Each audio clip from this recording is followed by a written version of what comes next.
2019 నుంచి 24 వరకు మన రాజంపేట నియోజకవర్గం దుస్థితి ఏ విధంగా ఉందో ప్రతి ఒక్క వ్యక్తికి తెలుసు.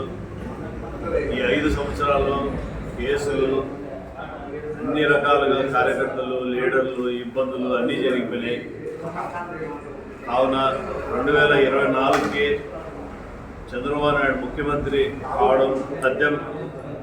అదేవిధంగా ఈ నియోజకవర్గంలో వాస్తవాలు మాట్లాడుకోవాలా.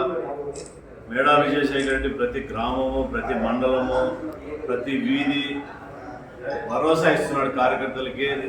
ఇలాంటి లీడర్ మనకందరూ కూడా అవసరం వాస్తవంగా. కావున మేమందరం కలిసి సమిష్టి కృషితో తెలుగుదేశం జెండా ఎప్పుడూ తెలుగుదేశం అభ్యర్థిని ఎవ్వరికి టికెట్ ఇచ్చినా తెలుగుదేశం అభ్యర్థిని మేము గెలుస్తామని ఈ విధంగా ప్రజా విలేకరులకి జనాలకు సెలవు తీసుకుంటాం.